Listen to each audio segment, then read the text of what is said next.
Hello dear students, how are you. I hope कि आप सब अच्छे होंगे एंड आप सबका वेलकम है आपके अपने यूट्यूब चैनल एक्सपर्ट ओपिनियन पर। डिस्कस करेंगे सीडीपी एंड पेडागोजी, ठीक है, जो आपके सीटेट या अदर स्टेट के टेट सभी के लिए कंपलसरी होते हैं।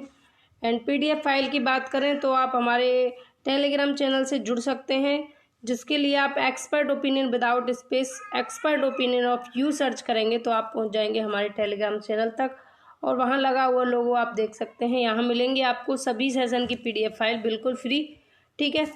और चैनल पर पहली बार आए हैं तो चैनल को कर लें सब्सक्राइब, जिससे आने वाली सभी वीडियोज़ की नोटिफिकेशंस आपको टाइम टू टाइम मिल सके। साइड में रेड बटन की साइड में एक आपको ऑल का ऑप्शन मिलेगा, जहाँ पर बेल आइकन है, उस बेल आइकन को प्रेस कर लें और वहाँ पर ऑल को प्रेस कर लें, जिससे आने वाली सभी वीडियोज़ आपको मिल जाएंगी टाइम टू टाइम, ठीक है।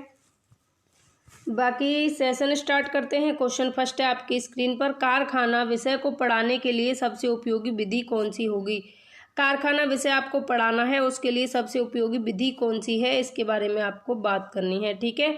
ऑप्शंस हैं, एक डॉक्यूमेंट्री फिल्म दिखाना, एक कहानी सुनाना, किसी विशेषज्ञ को निमंत्रित करना या किसी औद्योगिक कारखाने की यात्रा आयोजित करना। तो इसमें जो है सीटेट में क्या होता है कि ऑप्शंस आपके सारे ही लगभग सही होते हैं, लेकिन उसमें से आपको सबसे बेस्ट ऑप्शन को चुनना होता है कि सबसे बेस्ट ऑप्शन कौन सा है, ठीक है।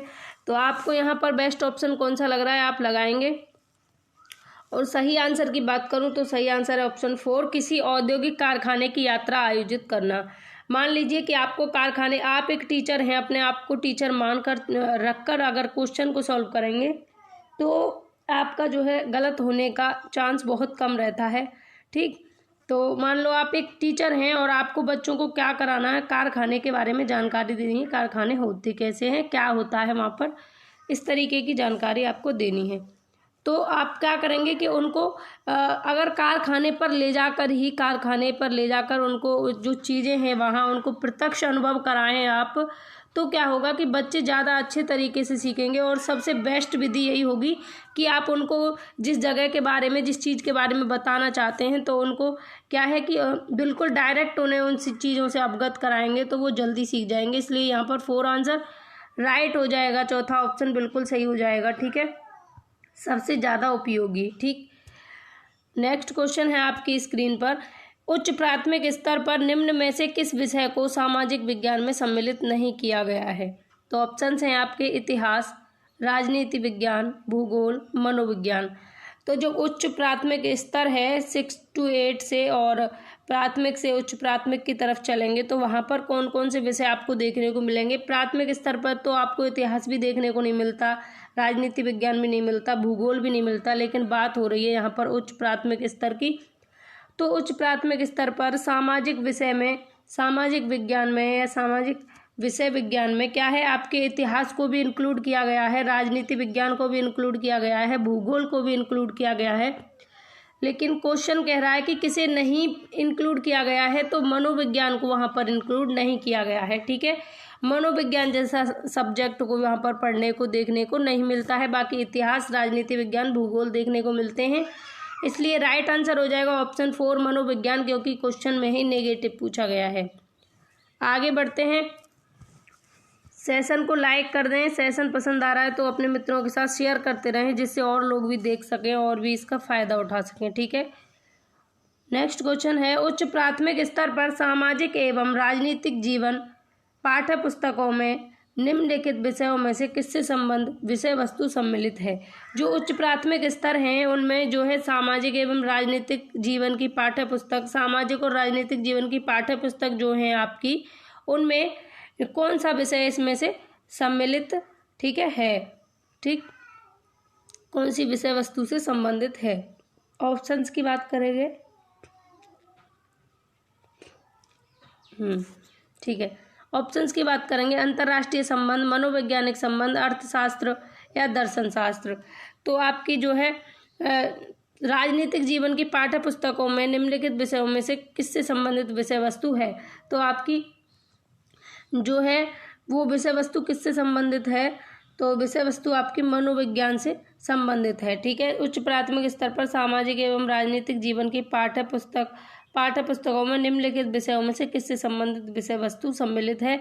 तो मनोविज्ञान से संबंधित विषय वस्तु आपकी सम्मिलित है। ठीक है, मनोविज्ञान मतलब बच्चे की रुचि स्तर, बच्चे के जो बच्चा किस विधि से सीखता है, किस मेथड से सीखता है, पिक्चर्स के थ्रू जल्दी सीखता है, खुद करके जल्दी सीखता है, तो उन सब चीज़ों को ध्यान में रखते हुए मनोवैज्ञानिक स्तर, मनोवैज्ञानिक दृष्टिकोण को रखते हुए पाठ्य पुस्तकों का निर्माण किया जाता है और उसमें जो विषय वस्तु होती है वो मनोविज्ञान पर आधारित होती है। ठीक है, नेक्स्ट क्वेश्चन 4 है, निम्नलिखित में से उच्च प्राथमिक स्तर पर सामाजिक विज्ञान के कक्ष में आप किस मूल्य पर सबसे कम बल देंगे? यदि सामाजिक विज्ञान के कक्ष में आप बैठे हैं तो आप किस मूल्य पर सबसे कम बल देंगे? क्वेश्चन आपका ये कह रहा है। तो सहयोग करना, प्रतियोगात्मकता, वैज्ञानिक दृष्टिकोण या समानता।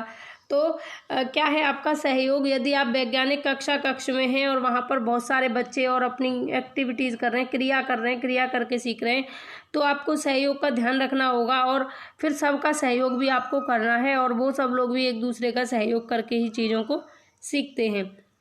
बात करते हैं वैज्ञानिक दृष्टिकोण की। तो वैज्ञानिक दृष्टिकोण को सर्वोपरि रखा जाता है, क्योंकि जब बच्चा खुद करके एक्टिविटीज़ करके सीख रहा है तो टीचर को जो है उसमें इंटरफेयर करने का कम रहता है और चाइल्ड सेंटर्ड एजुकेशन की बात की जाती है।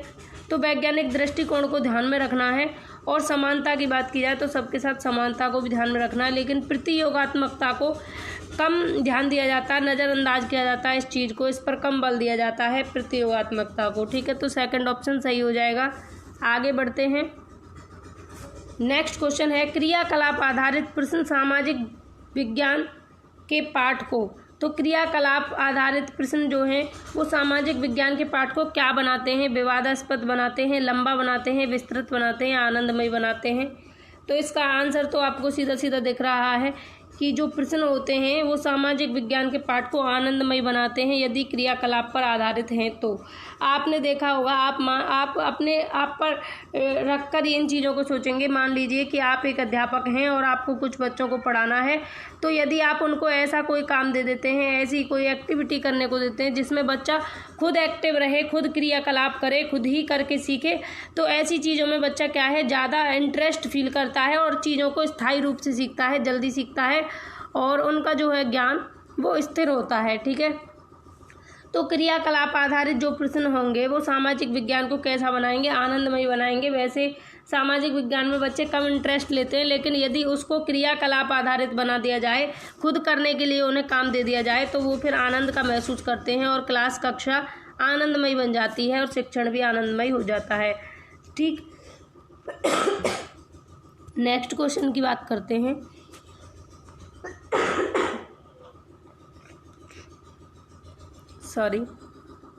नेक्स्ट क्वेश्चन है आपका, उच्च प्राथमिक स्तर पर भूगोल के शिक्षण के लिए निम्न में से कौन सी विधि सबसे उपयोगी है? तो उच्च प्राथमिक स्तर की बात हो रही है यहाँ पर। ये जो है ऐसी बात नहीं है कि आपको फर्स्ट पेपर में हेल्प नहीं करेगा या आपको सेकंड में ही हेल्प करेगा। तो उच्च प्राथमिक स्तर से कुछ क्वेश्चंस आपके प्राइमरी लेवल में भी पूछे जाते हैं। वैसे ये आपके लिए सेकंड में ज़्यादा है इम्पोर्टेंट, बाकी फर्स्ट के लिए भी आपके लिए हेल्पफुल होगा, क्योंकि पेडागोजी कहीं से भी, किसी की भी, कैसे भी पूछी जा सकती है। ठीक है, तो उच्च प्राथमिक स्तर पर भूगोल के शिक्षण के लिए निम्न में से कौन सी विधि सबसे उपयोगी है? यदि भूगोल का शिक्षण आपको कराना है तो सबसे उपयोगी विधि कौन सी होगी, इसके बारे में बात करेंगे। ठीक है, तो वाद विवाद विधि, परिचर्चा विधि, क्षेत्र भ्रमण विधि या कहानी सुनाना। तो यदि आपको भूगोल का शिक्षण कराना है, किसका, भूगोल का, ज्योग्राफी पढ़ानी है, तो आपके लिए सबसे उपयुक्त विधि कौन सी हो जाएगी? क्षेत्र भ्रमण विधि। क्योंकि भूगोल में क्या होता है कि जो दृश्य हैं, कहाँ किसकी स्थिति कहाँ पर है, कौन सा स्टेट कहाँ है, कौन सा राज्य कहाँ है, ठीक है, और कौन सा डिस्ट्रिक्ट कहाँ है, कौन सी जगह पर कौन सा ऐतिहासिक भवन बना हुआ है, तो इस तरीके की जानकारी जब भूगोल में पढ़ानी होती है तो क्षेत्र भ्रमण विधि सबसे ज़्यादा उपयोगी होगी। क्योंकि जब बच्चों को उस जगह का भ्रमण कराया जाएगा, जो चीज़ हमें पढ़ानी है, तो उसका ज्ञान स्थायी होगा और चीज़ों को ज़्यादा बेहतर तरीके से समझ सकेगा और डायरेक्ट उन चीज़ों से रूबरू हो सकेगा बच्चा। ठीक है, नेक्स्ट क्वेश्चन है, कक्षा में परिचर्चा के लिए दिए जाने वाले सामाजिक आंदोलन के प्रतीक अध्ययन केस स्टडी में निम्न में से किसका होना आवश्यक नहीं है। ठीक है, ऑप्शन हैं आंदोलन के समाधान, आंदोलन के पृष्ठभूमि, आंदोलन के उद्देश्य, आंदोलन से संबंधित समस्याओं के क्षेत्र।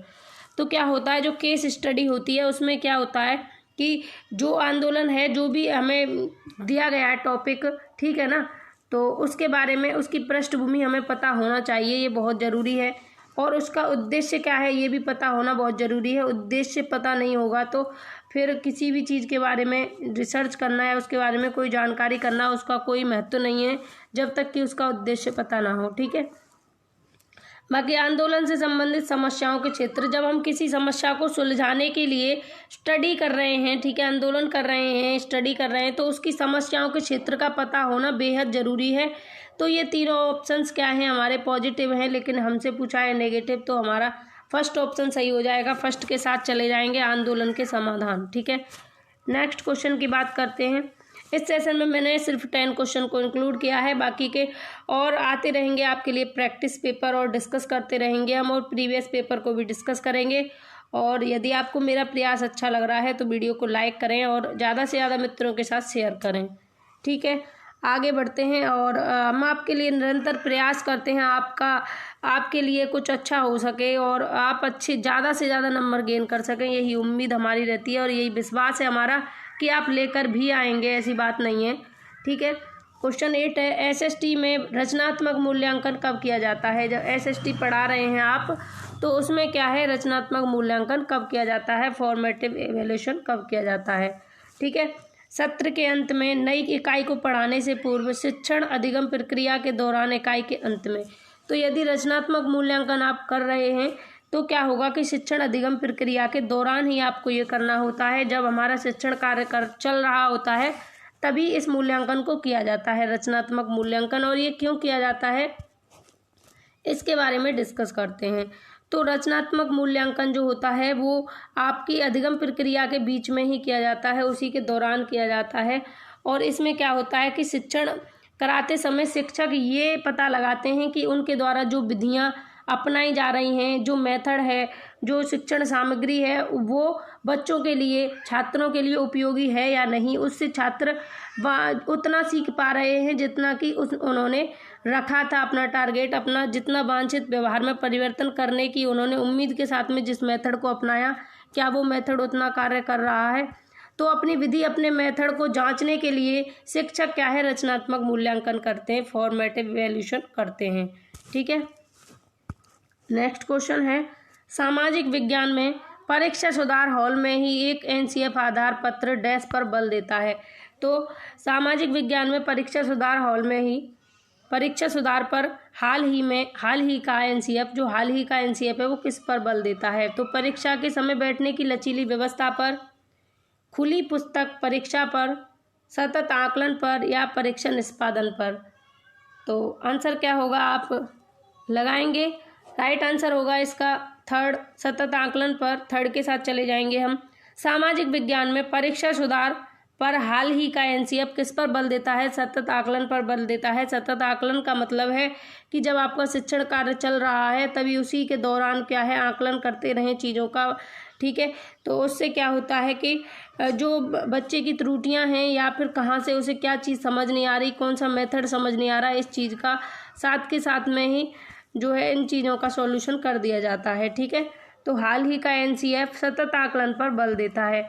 नेक्स्ट एंड लास्ट क्वेश्चन है आपकी स्क्रीन पर, सामाजिक विज्ञान को सर्वप्रथम किस देश में प्रारंभ किया गया। ऑप्शंस हैं भारत, इंग्लैंड, जापान, अमेरिका। तो सामाजिक विज्ञान विषय जो है इसको सबसे पहले किस देश में, यूएस में, संयुक्त राज्य अमेरिका में, ठीक है, इसको सबसे पहले प्रारंभ किया गया। यहाँ के लोगों ने सामाजिक विज्ञान को अपनी विषय वस्तु में सबसे पहले इंक्लूड किया, अमेरिका के लोगों ने, और उसके बाद में अन्य देशों ने भी इसको अपने अपने देशों में इंक्लूड कर दिया। ठीक है, तो आई होप कि आपको सेशन पसंद आया होगा, और सेशन पसंद आया हो तो सेशन को करेंगे ज़्यादा से ज़्यादा शेयर और लाइक कर लें, और चैनल पर पहली बार आए हैं तो चैनल को कर लें सब्सक्राइब, साइड में बेल आइकन को प्रेस कर लें, जिससे आने वाली सभी वीडियोज़ की नोटिफिकेशन आपको मिलेगी टाइम टू टाइम। तब तक के लिए घर पर रहें, सुरक्षित रहें, अपना ख्याल रखें। फिर मिलेंगे किसी नए टॉपिक के साथ किसी नए सेशन में। ठीक है, राधे राधे, टेक केयर।